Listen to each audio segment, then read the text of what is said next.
recording this on her phone there, so if anyone does not want to be on the recording, it will go up onto YouTube. Please just let us know, and then make sure you're sitting behind the mobile phone. So if you don't want to be in the video, sit behind the phone to the side, I'm happy for you to speak, and just have it back in your head, or say no, and we can answer it later. That's fine. You get a completely different perspective from me, because I don't know if social work falls into medical student. It falls into allied health, which then falls into the medical realm. But I have spent 25 years as a teacher first. So anyway, I'll talk about that. So we're going to start off. That's my long-winded topic up there. So the topic we'll look at is the importance of social determinants and advocacy, which I heard you guys were talking about this before with Dr. Cohen, by health professionals for persons with mental health and additional health needs, a matter of perspectives from my own lived experience and as an allied health worker. So I actually go to University of, well, occasionally I go to University of Canberra. I don't have to, but I study online. I've got less than a year to go on my degree, and you'll find out a bit more about me during the talk. So feel free to ask me anything you want at the end about my health, because I'm willing to share. Okay, so don't be afraid that you're asking a question that's personal, because health is personal, and it's your job to answer those questions. So you might as well practice on someone who's a little bit more self. All right, that being said, who says dropping? Maybe this way. Okay, so this is me. Obviously not as dressed up today, but still got the same hair and the same glasses. Good afternoon, everyone, and thank you for being here. My name is Dani McCarthy. I'm speaking to you today from two connected perspectives. As an allied health trained professional in social work, and as someone with lived experience of navigating health systems over many years. This lecture is about the importance of social determinants and advocacy in mental health and additional health needs. But more than that, it's about how these issues show up in everyday clinical practice. In assessment rooms, on wards, in outpatient clinics, and in the small decisions clinicians make every day. I want to be very clear from the outset, advocacy is not something extra that only certain professions do. Advocacy is a clinical responsibility. It is central to ethical, safe, and effective healthcare. Feel like I say, yeah. Alright. So before we go any further, I want to do an acknowledgement of country, and I'll acknowledge any of those in here that are Aboriginal and Torres Strait Islander background. I want to acknowledge the traditional custodians of the land on which we are meeting today, and pay my respects to elders past and present. I also acknowledge that sovereignty was never ceded. This acknowledgement matters in a lecture about health, because colonisation is not a historical footnote. It is a structured determinant of health. It continues to shape access to care, trust in institutions, experiences of safety, and health outcomes for Aboriginal and Torres Strait Islander peoples. Added bonus. Cultural safety, which we will return to a little bit later in my talk, is inseparable from this context. It requires us to confront power, history, and ongoing inequity, not just individual attitudes. So, why do perspectives matter? I want to take a moment to explain why lived experience matters in a lecture like this. In healthcare, lived experience is often treated as anecdotal, emotional, or biased. Something to be managed rather than valued. Yet lived experience frequently provides the Yet lived experience frequently provides the most accurate information about barriers to care, system failures and harm. From a social work perspective, health outcomes are produced at the intersection of systems, stigma and power. People don't just experience illness, they experience healthcare systems while they're ill. Systems that may or may not believe them, may or may not support them, and may or may not make access possible. Today, I'm inviting you to treat lived experience as expertise. Particularly expertise about what does not work, who gets left out, and where systems unintentionally cause harm. Really okay with that? Yeah. Okay, good. Okay, so who am I? It's a big question. I just want to read what Dr. Zeus says, but I'll do a bit more than that. I am an emerging social worker. I do a lot of work in social work already, in advocacy. I'm fueled by my studies, my lived experiences, and a deep commitment to justice. With over 25 years as a senior educator, I channel my advocacy and leadership to uplift individuals facing illness and identity challenges in complex systems. As a speaker and advocate in mental health, disability and Parkinson's communities, I drive policy decisions, educate various health and community groups, and represent Parkinson's New South Wales on national and international stages. My impactful work includes leading successful fundraisers, raising significant funds for health causes, and proudly serving as an academic research delegate and artist at the World Parkinson's Congresses coming up in Arizona this year. I believe in the transformative power of stories and view lived experience as expertise. My mission is to ensure everyone is seen, heard, and treated with dignity, which I'm sure that's your mission as well. And yes, I am proud of Queen. So think now, thank you, I've got some whistles split up. Whose knowledge do you prioritise in healthcare? It's a rhetorical question, but just have a think for yourself. Whose knowledge do you prioritise? You can say mine if you want. Okay, so the goal of today. Just a page there, so let's get that one. So what are we focusing on today? We're looking at how social determinants, stigma and power shape health outcomes for people with mental health concerns and additional health needs. We are also looking at advocacy, not just as a vague moral concept, but as a set of concrete clinical actions. Actions you can take at the bedside and actions you can recommend or support at a system level. This lecture is not about blaming individual clinicians. It is about recognising how systems work, or don't, and how clinicians can work within them ethically. The goal of today's lecture is to enable you to recognise the key determinants affecting people with additional health needs, and to practice immediate advocacy actions.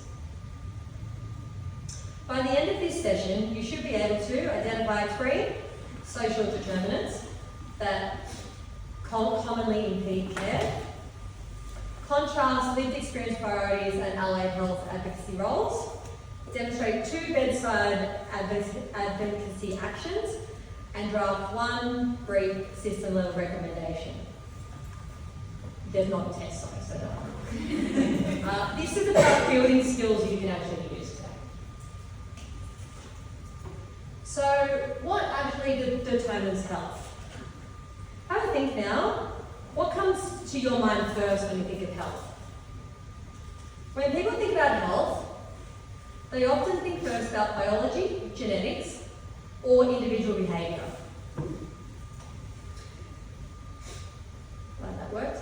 This flowchart demonstrates the complexities of health, and in alliance with the work of the World Health Organization and the summative words of David Satcher, which you've probably heard before, there is no health without mental health. But decades of public health research tell us something very different.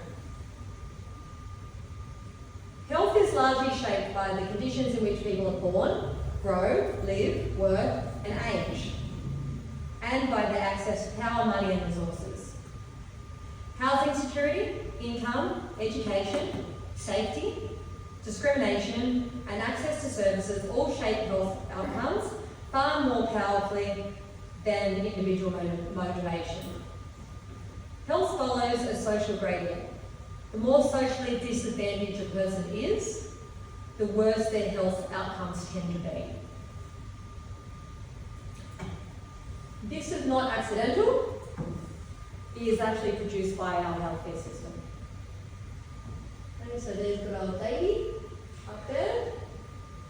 If you didn't know what he looked like, you now do. Alright, so what is health? From a social worker point of view and lived experience perspective, health outcomes are produced at the intersection of disability, poverty, culture, gender, sexuality, and social position. These intersections matter because they are structured by stigma. Stigma is not just a set of negative attitudes. It is a form of social power that determines who is believed, who is listened to, who is seen as credible, and who is seen as difficult or non-compliant. When stigma operates in healthcare, it shapes diagnosis, treatment decisions, access to services, and follow-up care. That is why advocacy is not optional. Advocacy is a clinical responsibility grounded in equity and cultural safety. I feel like I'm on my social work soapbox at the moment. Okay, so this is one of your outcomes for today. Try and remember these. 3 determinants that commonly impede healthcare. What might they be? Let's have a look. The first is housing and financial security. Without stable housing or income, it becomes difficult to store medications, attend appointments, manage symptoms, or prioritize health. The second one, stigma and discrimination. I like to try for this one. Including stigma that operates within healthcare systems. This affects how people are perceived, how their symptoms are interpreted, and how seriously their concerns are taken. The third is their ability to navigate the service system and the barriers to navigating services. Many healthcare systems are complex, fragmented, and difficult to access. Forms, eligibility criteria, transport requirements, and service silos all disproportionately affect people with additional health needs. These determinants rarely occur in isolation. They compound each other. I'm seeing someone writing lots and lots of notes. Just so you know, I'm providing you with all these notes and all these slides. So if that helps you to just listen, feel free. I'm happy for you to continue to take notes if that's the way you'd like to learn as well. Alright, just like saving you effort. Alright, so from the time I spent working with Wayhead Mental Health Association in New South Wales, who I am still here representing today, I learned even more about the importance of mental health. Through participation in and facilitating of support groups, and subsequent tasks of evaluating the effectiveness of their Wayhead support groups, just a little task, 112 pages document. What matters most was remembering that each person is the expert in their own experience of healthcare and knows what it is about their health that is most important for them to be well. So what I thought I would do is I would share a little bit of a video from their Living Library that talks a little bit about the impact of mental health on different people from different backgrounds. Goes for about a minute, I think. Maybe just 14. It's like a juggling act. You're stepping on a tightrope, and it's like, sometimes you can't balance it. So it's typical male, went in my own shell and, you know, hit the alcohol and didn't want anyone around. After the divorce, I felt lots of pain, like physical and plus psychological pain. And I couldn't also like speak to my friends either because I felt like it's a lot of shame. Mental illness is quite a challenge, you know. It's a lot of intergenerational trauma that our mothers suffered throughout time. My recovery journey is a roller coaster. As a migrant, I come here, I don't have much social support network. De partida yo le tenía terror. Por eso que es importante que las mujeres que pasan todo esto no se queden. I think that that's the biggest journey for us, is to try to navigate the maze of where do we get help. Okay, I promise I wasn't the whole meeting. Okay, so finish off there. How do they get help? The maze of how to get help. I think it's our healthcare system. So It's like juggling it. we're going to do a quick task in pairs or in our table group. And if you want to share your answer, you can. What is the difference between mental health problems and mental illness? What do you think? Have a little chat amongst yourselves. And then I'll reveal what Layerhead says. And you can add to your definition, and then you can respond. Okay? So what's the difference between mental health problems and mental illness?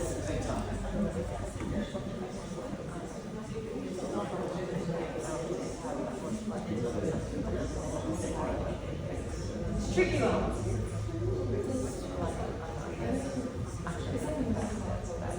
Is anyone getting enough to share their answers so far? Do you want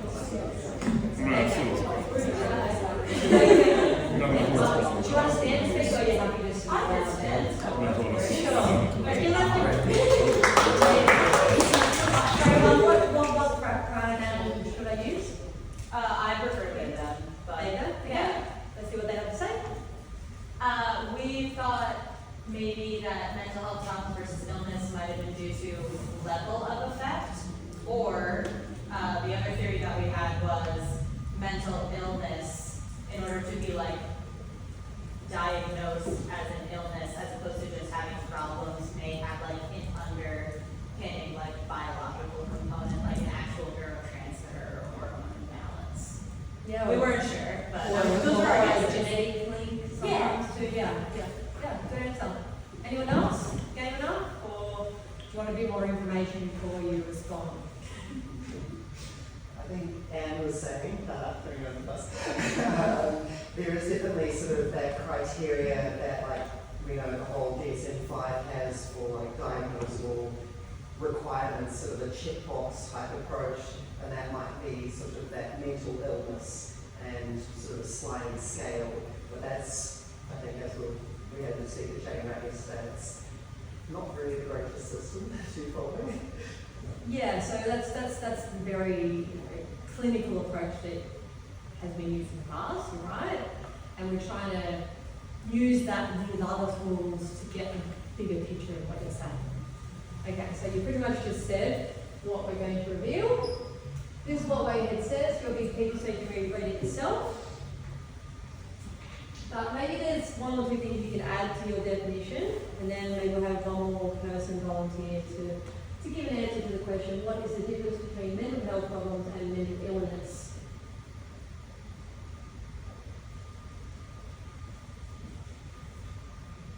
And if you don't know about Wayhead, they're like the directory of mental health services in New South Wales, and they do run some of their own programs. So if you want to ask me about anything, you can. All right. Anyone want to have another stab now? Now that you've got a bit more information, you can add that to what you know already. Anything stand out that you didn't think of or you realise or is surprising? You want to mention some particular terms that I think are really helpful in kind of making this a bit more concise, is that like mental illness is a chronic condition, whereas mental health problems can often be acute. Not necessarily, but that kind of can differentiate between that. You can have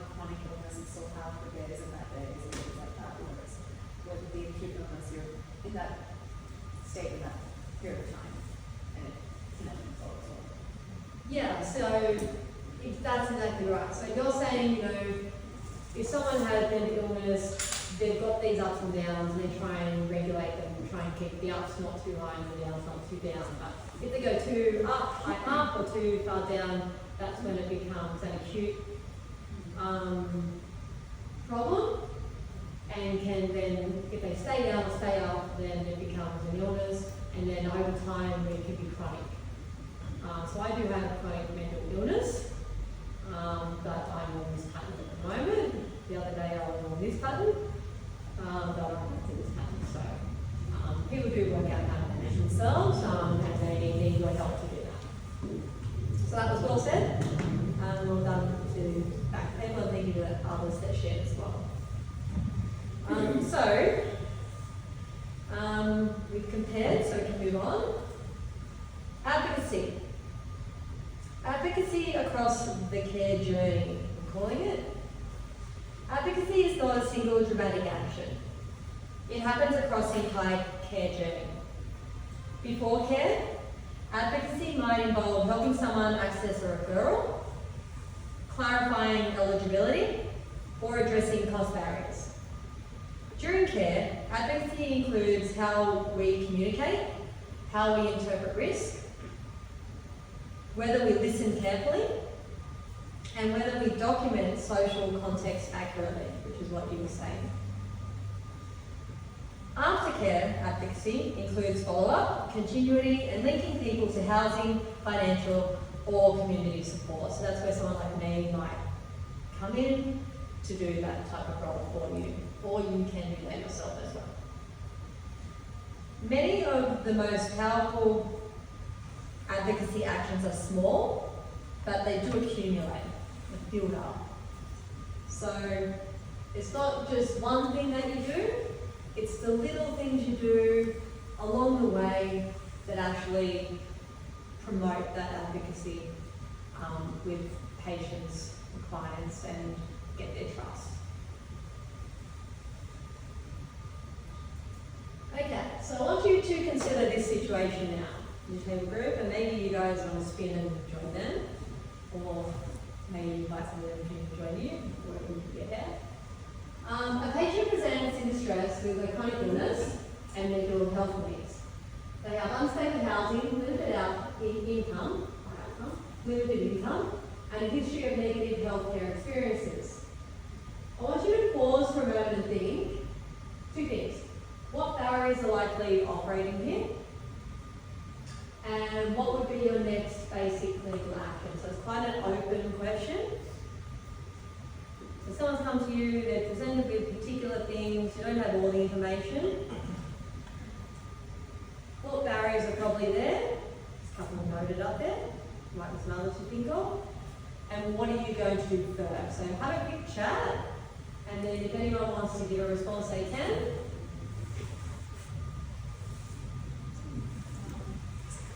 Sorry, so interactive. I'm teaching you background. There's no wrong answer here.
to the two questions, or one of the questions.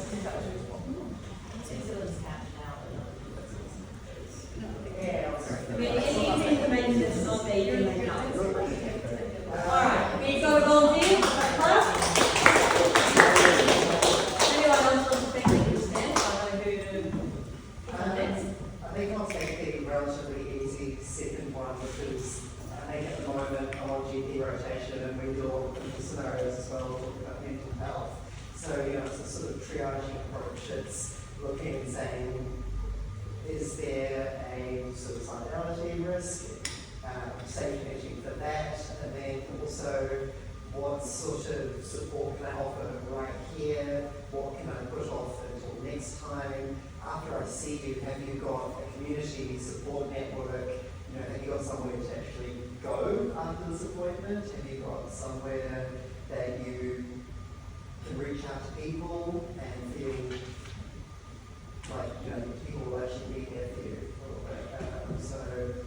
And do you know how to reach out for that help? Do you know of those resources? I mean, if so, what can I do to help you feel happy to actually use those resources as well? I'll have that last question as well. Well done. Well, thank you, Rebecca. What I heard was find out more information. Find out on whatever scale, whatever measure you want to use, or just from observation and talk, if they are at any great risk to themselves or others, and what supports they have to support them once they leave you, and what their plan is going forward if they have one. Okay, and then obviously then you would step in at whichever point you needed to help them along their way. Okay, anyone else want to add anything, or we kind of just covered that one? I mean, you could talk about it in a number of ways, depending on what way you interpreted the situation, but it depends on the other information that you gather as to determine the risk and then the continuity of care, and if there's anything in the background that's happened previously, and their experience in the healthcare system. So I will go back to the microphone, but I do have all that else anyway. Okay, so thank you. Often, systems interpret repeated presentations or distress as non-compliance or behavioural problems, particularly in emergency. But when we apply a determinants lens, like you just did, a very different picture emerges. So well done, everyone who's doing that. So that's great to hear from a social work point of view. Means that I don't have a job, but you do. Alright, so one of the most powerful and underestimated clinical interventions is being believed. When patients are not believed, symptoms are minimised, care is delayed, and trust collapses. People disengage from services not because they don't care, but because repeated invalidation is harmful. This is what philosophers call epistemic injustice. A person is wronged in their capacity as a knower. In healthcare, this often looks like credibility being discounted because of mental health labels, disability, poverty, or identity. Treating lived experience as evidence is a clinical skill. Would you agree? Okay, so in social work, this is what we basically aim to do in a really short way. Consider the approach that's shown up here. Is the aim to treat just clinically or something else? I think we've kind of covered that. Would you say it's clinical, or would you say it's all those other things that we just spoke about? So that's a holistic picture. Okay, it's what their living conditions are like, what their culture is, what their family is like, their history, what they're doing next after they leave you, all those things. How could you work with other health workers then to provide this best care? You're the doctor. Who else is going to be in your team? Let's say you're in a hospital, because that's easier than to get the team. You're in a hospital, you're assessing someone, you're triaging them. Who are you going to bring into that team to help you give them the best care? What other type of workers are you going to bring in? A social worker. A social worker! Who else might you bring in? Nurses. Nurses, excellent. OT. Yes, OT. Speech pathologists. Yes, Okay. yeah, depending on what they need. Yeah. Interpreters for compromise. Yeah, excellent. Aboriginal liaison officers. Yes. Indigenous. Psychologists, Therapists. therapists. So depending on their needs, you would bring in those people into your team. So you guys are at the forefront of implementing this type of systemic change. Okay? We want to work together. It's not just doctors say this and then the nurses go on do it anymore. It's not just the doctors say this and then you go and do it. It's everyone working together to give the best care to that person.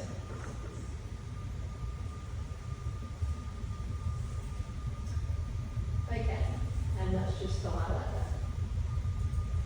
So, we'll move on. Another thing to remember, to reflect upon. Remember there is a little bit of a quizzy type thing at the end, but not a test. Stigma and social power. Listen to what I say, and I want you to remember 3 key points to reflect upon in your own practice. Zone 3. Stigma operates through a process. It involves labeling, stereotyping, separating us from them, and producing status loss and discrimination. Crucially, stigma requires power to operate. Without power, negative attitudes do not become systemic harm. If we take power away, then we can't cause harm. The system can't cause harm. In healthcare, stigma shapes who is considered reliable, who is considered risky, and whose needs are prioritised.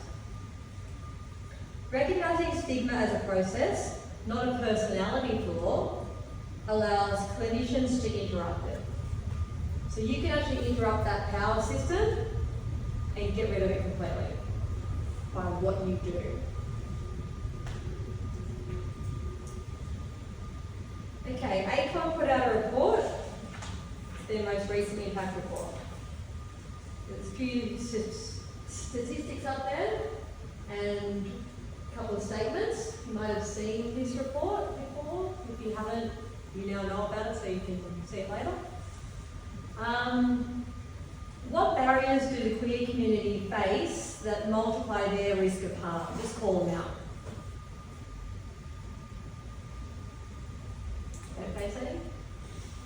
Oh, good. Discrimination. Discrimination. Stigma. Ignorance. Ignorance. Threat of violence. Yep. Threat of violence. Some of the answers are up there. That helps. General lack of social support. Yes. Bad past experiences in healthcare. In the healthcare system. Not being listened to. Being judged. All those things. Okay, so how do the social determinants of health have real consequences? I'll give you a hint. It's in the blue section. What are some of the consequences of this stigma? You just mentioned some of them. Are there any that we missed? I think it also puts you in a chronically inflamed state. There's something like that. Physiologically, this affects all of the body. High cortisol. Yeah, so we're coming back to there isn't health unless they've got that mental health first. So it is a physiological thing, and part of that is having that good mental state to acknowledge and be aware of your own health. Good job. Okay, so why might treatment plans fail with patients from the LGBTQIA+, and I apologise if I missed anything, community? Why might treatment plans fail with the queer community more often than other communities? Well, the issue of healthcare avoidance is, well, staggering at 64% is a lot. And so if we have a plan, that's something, but if they don't have access to the plan, if they're to avoid the treatment, then it doesn't really help. Yeah, exactly. Well said. So if you didn't hear what was said, sorry, what was your name? Dani, that's right. How could I forget? Yeah, if they've had repeated bad experiences of a healthcare plan, they're not going to commit to a new plan unless you do something that changes their mind, that gives them the power over that plan. So how quickly could you as a clinician have a positive or a negative impact on someone? Snap? Straight away. They're seeing you as a new person, that's a new start for them. Now they're not going to go back to someone they don't like. They're looking for someone who can actually listen and help them. Okay? You well on that side? What do you think about the statistics? They're pretty significant, aren't they? Pretty massive.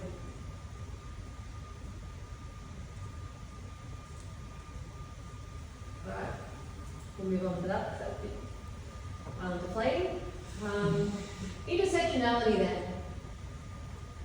People do not experience determinants one at a time, as I said before. Intersectionality helps us understand how multiple identities and social positions intersect to shape exposure to harm and access to resources. Disability, poverty, racism, gender, sexuality, geography, and service design interact in complex ways, as you know. In clinical practice, intersectionality helps avoid simplistic explanations and improves accuracy, safety, and care planning, which is what we've just been saying.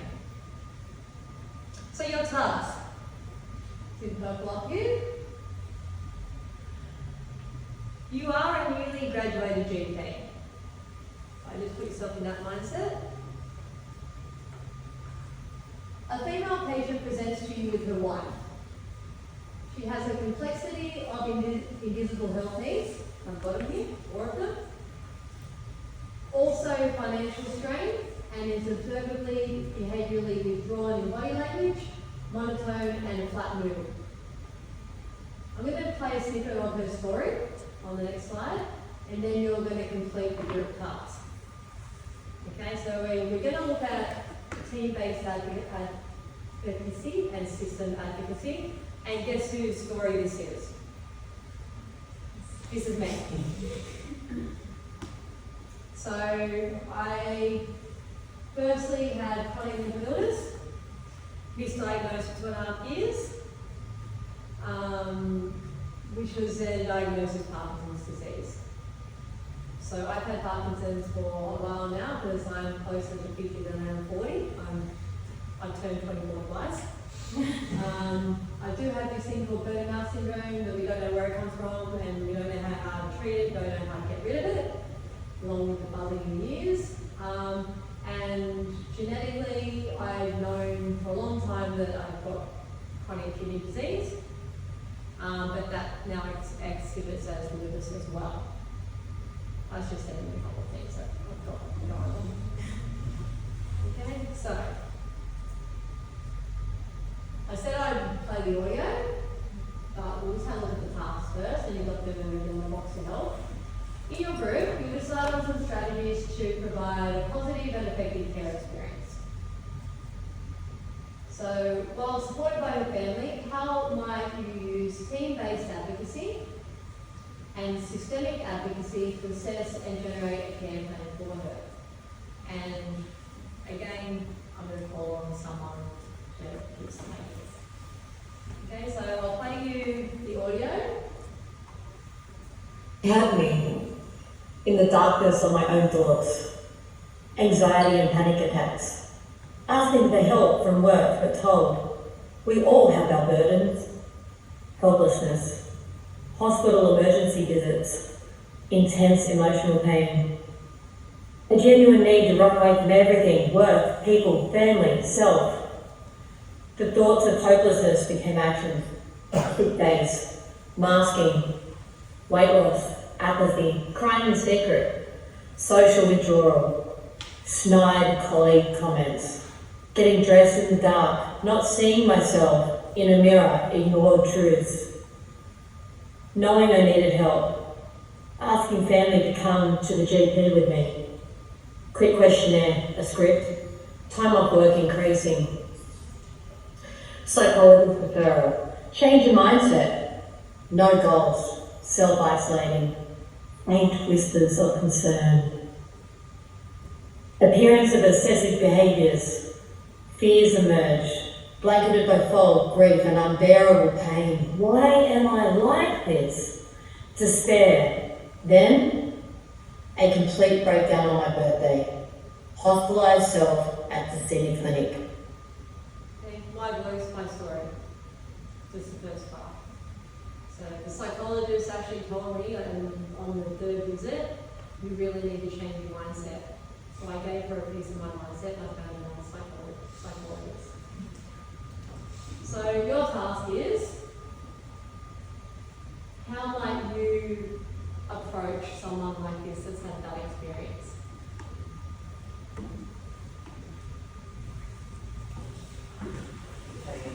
Yeah, that's exactly what it's going to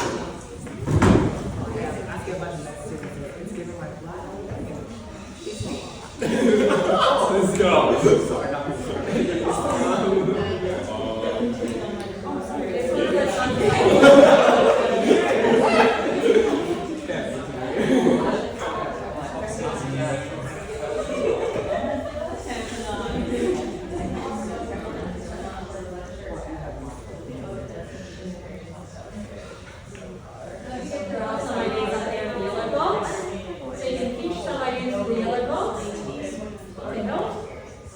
How are you going to be an agent for this person?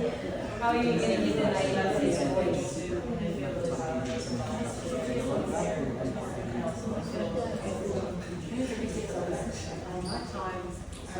Being around people who I guess the words of sometimes that feels like they have I want these patients to I feel like someone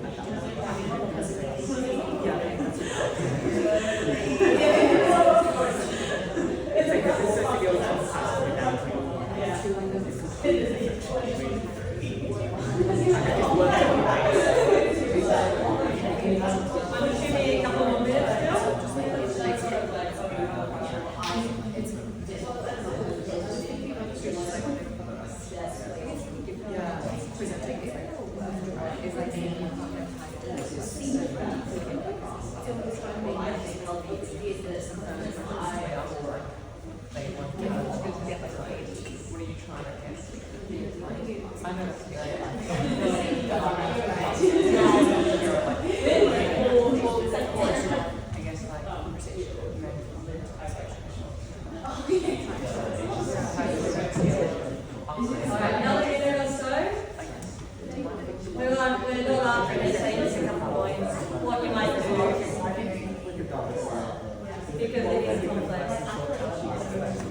And you got nominated, you got three. Is that like the three? It's even better.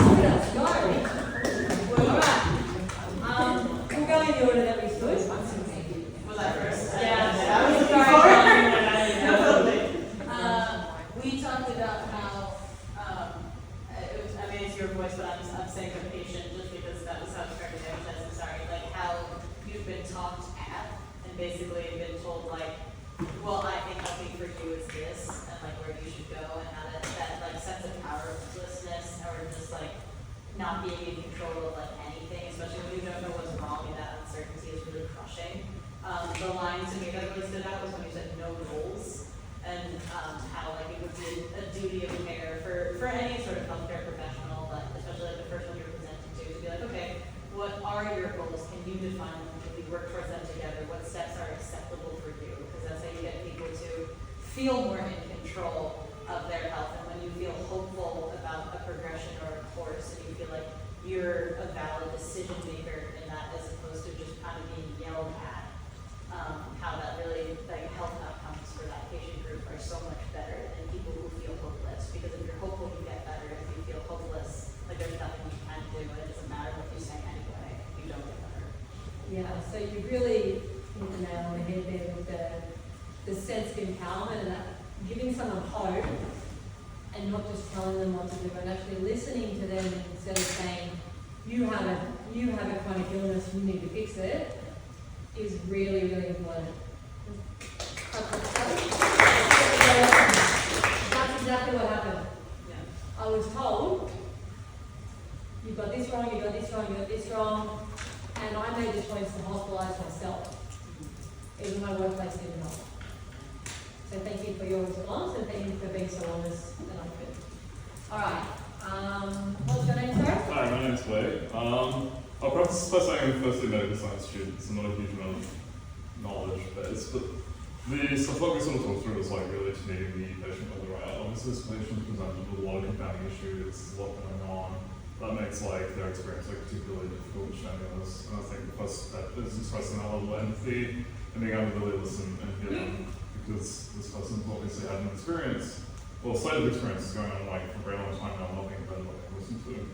I guess the other thing that we discussed was like actually just being really forthright about like the capacity and like the structures that exist within like the care complex that presented to. Like we as a service provider can't do everything here now today, and actually being really transparent about that and like giving like a really measured like perspective of like what can be done today, what plans can be put in place, what they might look like, what those consequences might look like, where referrals can go, things like that. I think is really important, because you do not want to like present someone like an idea that isn't ingrained in reality, but can maybe undermine the experience of like, oh, like I put trust in you, and you're saying not being like extremely forthright about like what we can do here and now and what can be done in the future.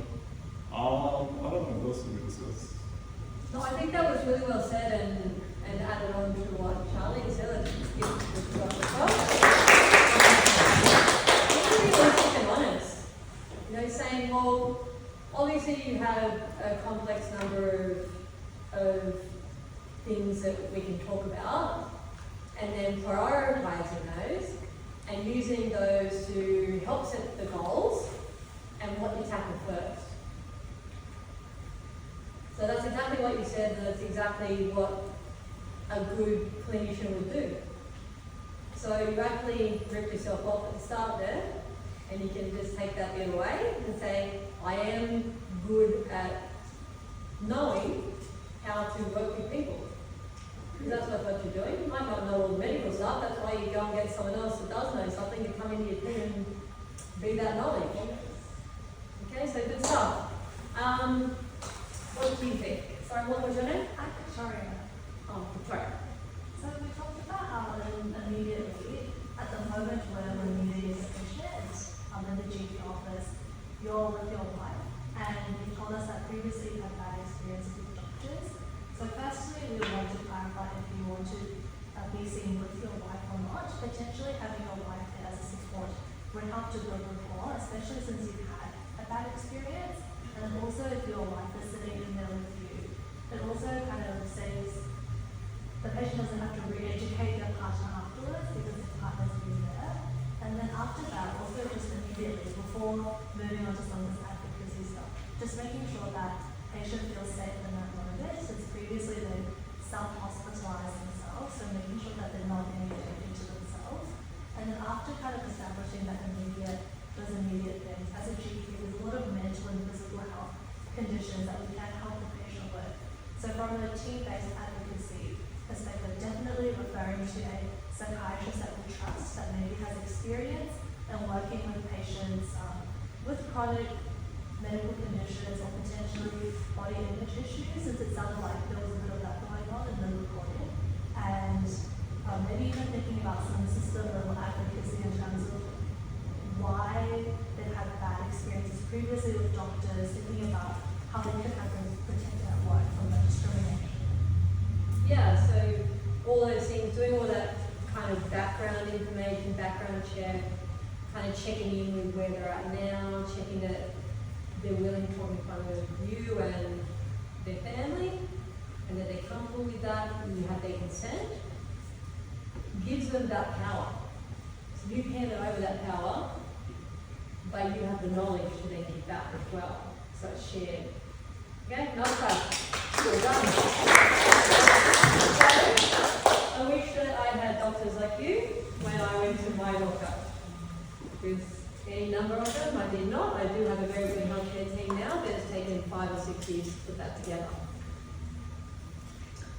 So, you just touched on the next thing, cultural safety, or safety. Cultural safety is often misunderstood. It's not about mastering someone else's culture or their position. It's about recognising and addressing power imbalances. Cultural safety requires humility, self-reflection and accountability. It asks clinicians to consider how systems, policies and interactions may feel unsafe or excluding to the person receiving care. Importantly, cultural safety is defined by the recipient of care, not by the provider's intentions. And you guys have just shown that you know that. Okay? So, you're all very good social workers already. Okay, so to sum up, heading towards the end now, there is no health without mental health. Mental health is foundational. Mental health is shaped by the same determinants as physical health: housing, income, safety, discrimination, and access to care. Separating mental health from real health obscures causes and limits solutions. An advocacy lens allows clinicians to see mental health as integral, not secondary. So I just want to pause and reflect now. And before we have the questions, actually, how do I get that? On this one. Do you want to QR code into this Padlet? And can you just write something that you've learned today? It does say outline the key social determinants, a stigma process that could be operating in why advocacy action you can take, or what advocacy action you can take with the patient. It says it on the Padlet as well, so don't worry about trying to fix screens. But maybe just reflect on what you've reinforced you knew already or didn't realise was as important and had now been highlighted. As an up-and-coming clinician who's going to be awesome at their job, who's going to really help people have the best healthcare possible.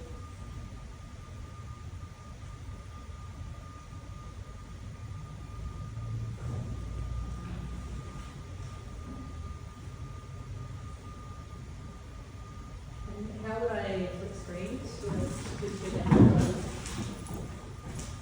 And exit this.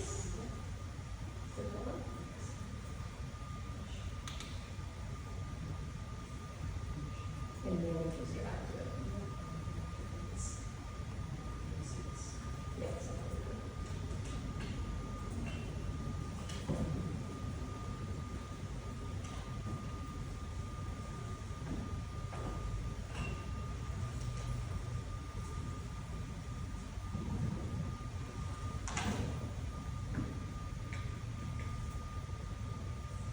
Yeah, so as you add stuff, it will pop up there.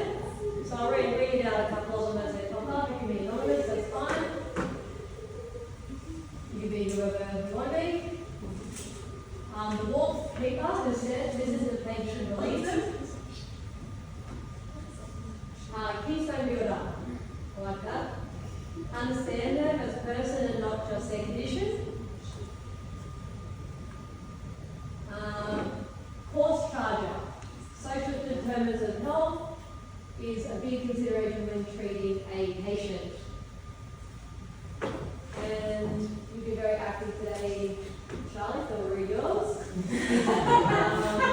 What you've taken away is that cultural competency is about recognising power imbalances and how to ameliorate them, not just being educated on the cultural differences.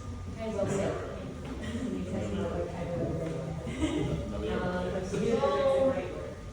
Down. Yep, I'll use that one. So you should get to read the other people's. I have given Mallory these slides and my slide notes, so you will have access through that QR code to that handout as well. Okay? You can print it as a PDF as well. You have it. Because I'm only allowed 3 on the subscription, so at some point it's disappear, but at the moment it's the only thing I've got there, so. Yeah. Alright. So I'll just flip back now then to what we were doing.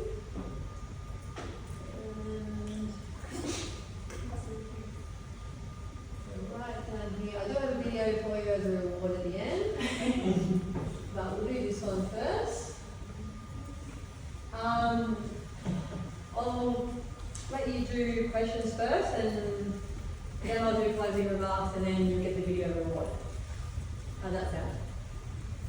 Woo! Okay. Sounds good.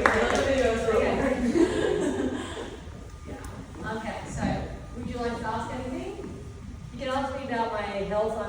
I'm happy to speak about it, and if I'm uncomfortable, I'll tell you I'm not comfortable speaking about it. But I'm generally fine. Yeah. You mentioned that it took like 5 or 6 years for you to have a care team that you loved every piece of. I'm sorry, I'm not sure exactly the right words, but like what aspect of that care team do you feel like was the hardest to find? Like a GP that you really liked, or like an OT? Like which part of the care team do you feel like was hardest to get on board with your specific health needs? All of the different people. Listening to me, being able to work together. Yeah. So it was compounded by the fact that I did have an accident at work before I got the anxiety work, and you are allowed to laugh. I tripped in the bin in the classroom and I tore all the meniscus of the medial side of my knee, and that was in March, and then the anxiety kind of kicked in late April, May.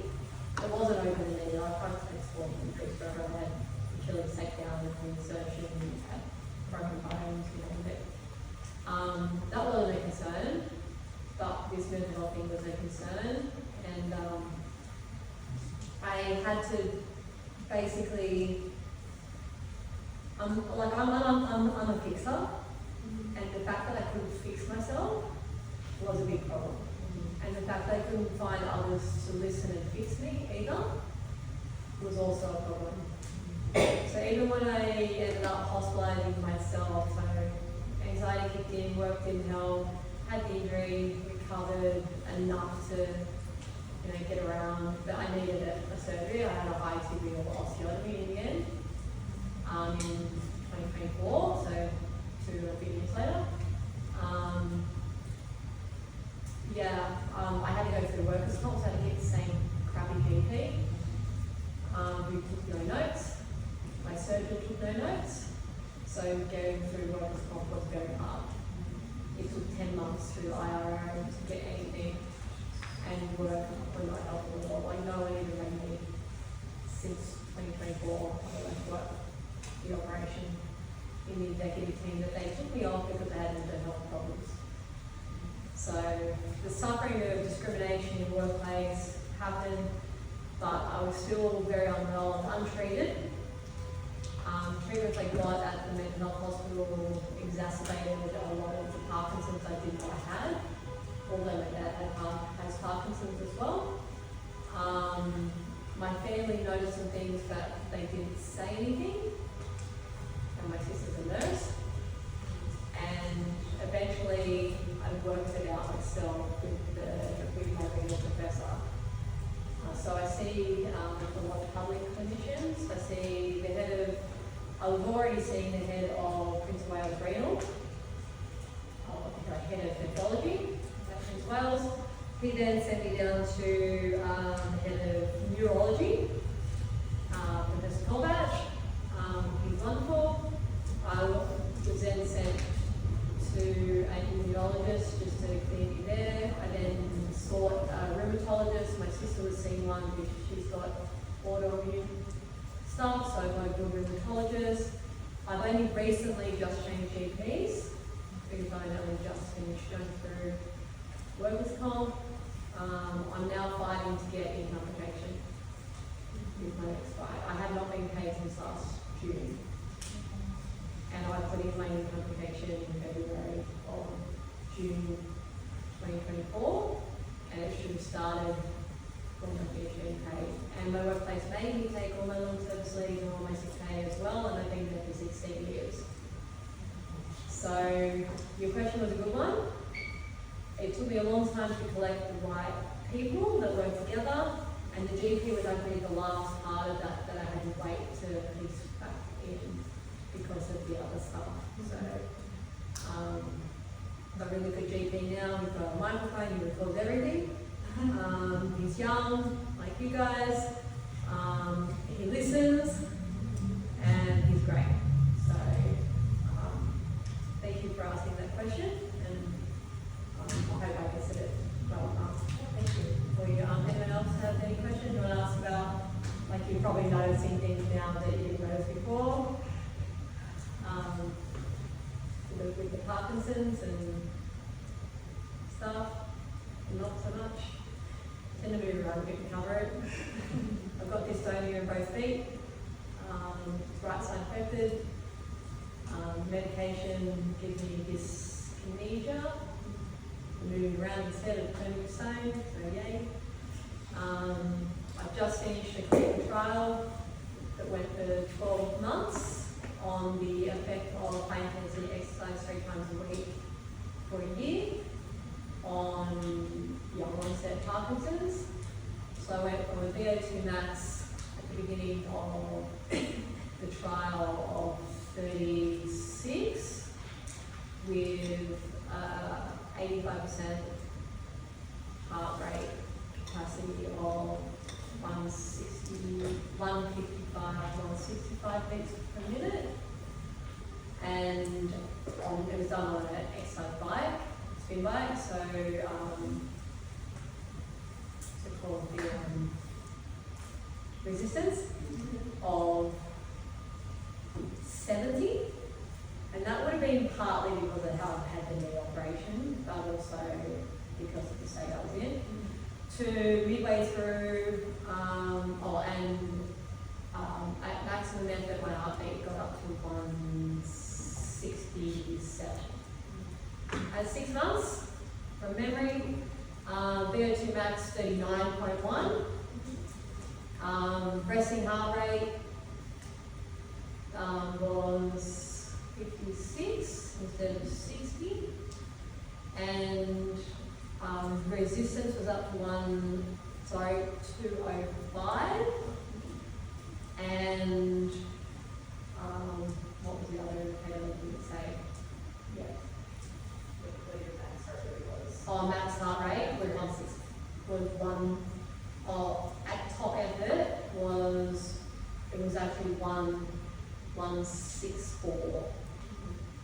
So the heart rate didn't change a whole lot, so they didn't change, but I was actually going off the top of the graph when I was doing the exercise, I had to move the graph higher. Got tested on Friday, 12 months, 54 weeks almost. VO2 max 41.9. Heart rate, resting heart rate 54. that was when I was sitting on the bike cycling. Resting heart rate, I might have had medication because level of bicarbonate had dropped your heart rate 50. So it drops a little bit low. Resistance 220.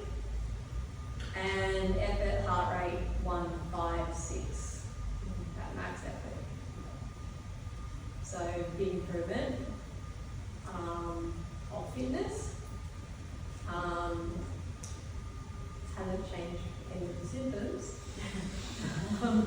But that's what I'm treating for. But I haven't had to increase my medications either. So that's good. Do you want to ask what medications I take? I actually have a different question. Yes? I'm curious about your work now. As future doctors, I think it's really helpful for us to understand the roles of the other members of the healthcare team a lot better. And we've had conversations with nurses and therapists and physiotherapists, occupational therapists, but at least for me so far in my career and education, I haven't had the opportunity to speak to many social workers or support workers and see what their role in the team is like. So I'm curious about that. Yeah, so I come from quite a different perspective. So I'm a little bit older, I've got a bit more lived experience in education. So I can kind of, a social worker now will fill the gap in our own health aid activity. So they do a bit of counselling, they do a bit of knowing about services that are available, they do a bit of the, if you want them to do the initial asking of the questions, finding out about the patient, their history. They can also work with you on checking in on them every couple of days at home. And really just depends what the needs are of the patient. They can support you with that away from the surgery or away from the hospital support. So when they then come in to see you and they're reporting, like you're reporting together, they become like a case manager with you, caseworker. The other thing is they might just need a social worker. So you might be able to say, well, or they might say to you after seeing the social worker twice, saying, you really helped me with this social worker, they're great. I might just see them for a while and I'll come back and see you when I need to as well. So we can't give out the medicine, that's your job, but we can, help you to understand all those other social determinants and other life things going outside of the surgery or outside of the hospital that give them better quality of life and better power over their decisions. So that's what a social worker will do. We also work in, if we're not working with patients, we work in policy and research as well, which I do on work in policy research and advocacy. Because I've got the lived experience, I can kind of jump around. We literally and figuratively in different roles. But because of the Parkinson's, I am mindful of how much I push myself. And when I do go back to work, it will be 2 days rather than 5. And I do have, luckily, an insurance plan, which you can see in July, which gives me 80% of my teaching money indexed till 65. So I'm very lucky that I have that, but I haven't had any money that's default super payout yet. And I've gone through Advocacy, which is the Australian Financial Compensation Association, I think. And they're helping me to sort that at the moment. I've also applied for disability and support pension, something I didn't know about until I talked to Advocacy. And I'm a social worker. So, I'm still learning too. Is there anything else you wanted to ask? Or? Well, actually, yes, probably a little more logistical question, but on a day-to-day basis, do you find that when you're working, and I'm assuming this probably depends on what the contract would look like, but it might vary from person to person, but do you have to source your clients yourself, or do you get allocated to cases by the hospital or by different doctors, or do you get referrals, or how does that work? Because I'm not completely qualified yet, I don't have my own practice, but I could, under NDIS, register as an independent business. I do have a business as a writer. I've got a mental health book coming out. It's being published by Pegasus in the UK. I've put in Parkinson's one as well to a couple of Australian publishers in January. I'll find out at some point if they want it or not, otherwise Pegasus can have it. We would normally work for a service, and then you would refer us, or refer your patients to that service for the social work department in the hospital. So it would be referral basis. Yeah. Yeah. Dani? Yes. Sorry, another logistical question. So you mentioned that the GP and the surgeon didn't take notes for your kind of procedures, and that's probably why your workers' comp was great as well. Is there a particular way that like research doctors as well should be like documenting this in like likelihood of patients getting notes or something? I don't know what the rules are, but I assume just taking any notes. A lot of doctors now use, like they use the voice recorder, and then they go back and edit them later. Just taking notes each time someone comes to speak to you about what you've spoken about and what the plan is, and then building on that, just dot points, you know, rather than nothing. Yeah. You know, how are you going to remember, you know, all the patients that you've got to write stuff down? It seemed ludicrous to me. So my surgeon wrote down surgical reports, but he didn't write down any of those social determinants. And they were the things that I needed the most.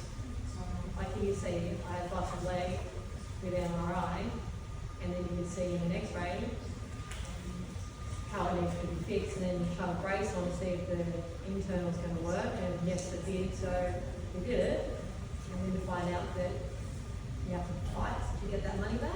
Like 10 months to get 35 grand back, and loss of wages.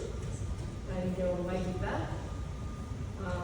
It just saves, it's that whole power thing, like if you can work with the patient rather than against them, if you take notes you're working with them, in my opinion. So I'm sure there's a way that you're told to take notes, there's a way you're told to take notes, and then there's a way you actually take notes. As long as you take some notes, then you've got evidence. And if people don't have evidence, you know, then they get stuck. And like I had a lot of trouble. I had to get this financial advisor who has since I reported and complained about him. He's removed himself off all my insurances. Great advice he was. And his profession was complex and ambiguous cases. That was his specialty. So, yeah. Watch his face, I'll take him down. Systems, see, like, I can advocate for myself because I've learned to. But I couldn't have done that when I was at the mental health hospital authority in Sydney. Mental health hospital that didn't do anything to help me. They didn't listen. I went to the GP every second day saying, this is my family's history, this is what these drugs are doing to me. I don't think you diagnosed me right. Can you have another think about it? Can you help me? And they just didn't. So I don't have faith in that particular place, but I have faith in you guys for what I've seen today. Yeah.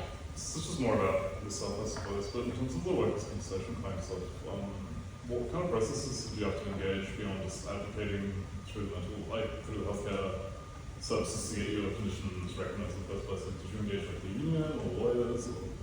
It sounds like a big one was just not being paid for like working on. Yeah, I basically did my own process of elimination.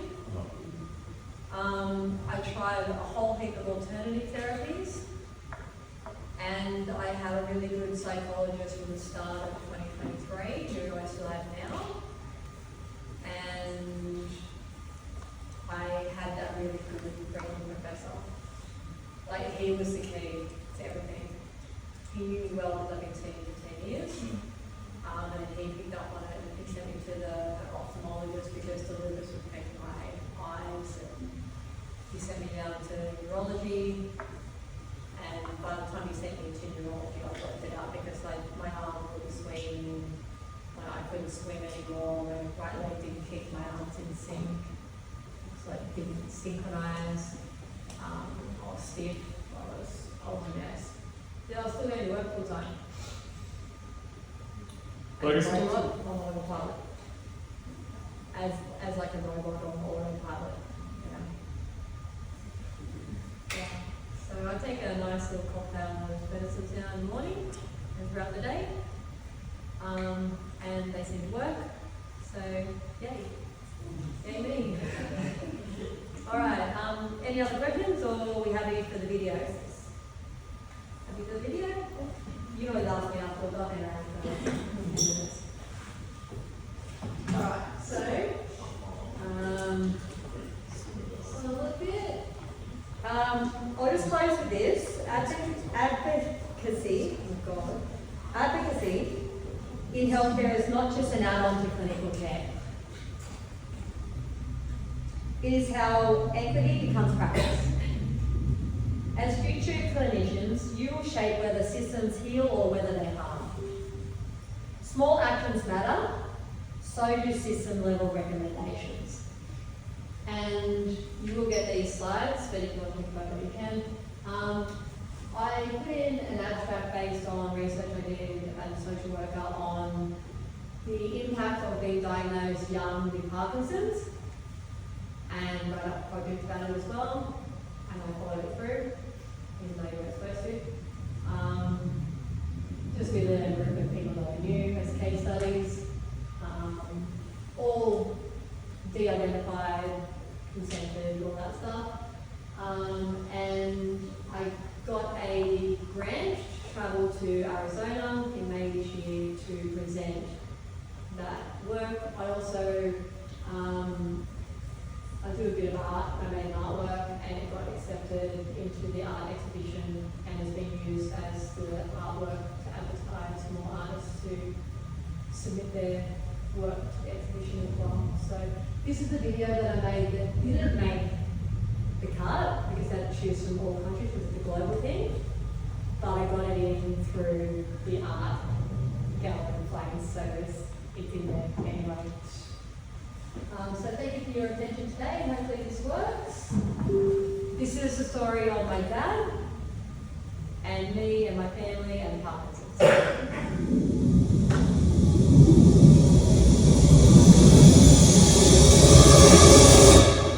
The eternal living yarn.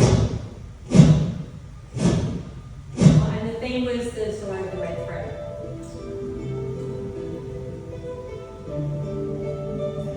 As the folklore of Eastern Asian cultures offers, there is global popularity in honouring the simple symbolism of an invisible connection between people when the gods decide the need is nigh.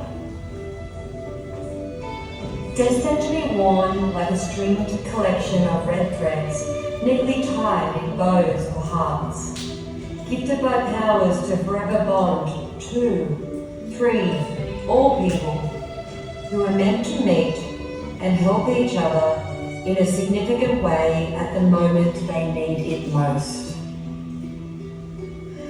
The red yarn stays strong, demanding to be seen when life is changing. I've got 2 younger sisters. Each interaction links and bonds intentionally people who stay open and attentive to change, growth, and identify value in belonging and togetherness. And you are allowed to laugh at the moment. The Parkinson's community is a beautiful and protective framework, testing the strength and durability of the red line. A relationship ribbon that binds society in identity, health, resources and access. Well able to absorb stresses and isolation, even when its intricate network becomes fragile and frayed, stretched, tangled and knotted, its ties never falter.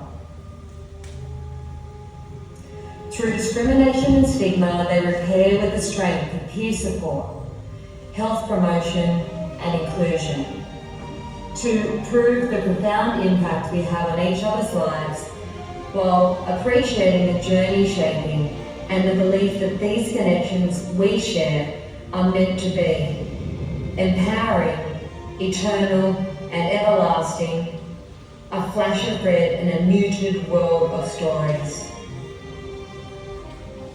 Resilience and fragility as outcomes worsen.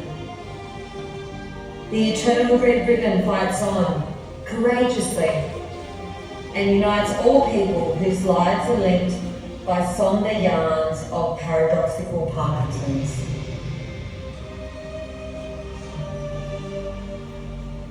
Parkinson's Manifesto. We choose red. Red is our life force. Red is our struggle. Red is our resilience. Red is our connection. We are the red in Parkinson's, woven together in strength.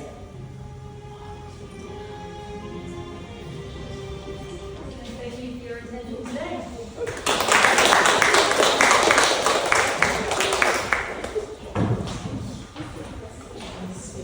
Thank you so much. Oh, you're welcome. So very, very good job.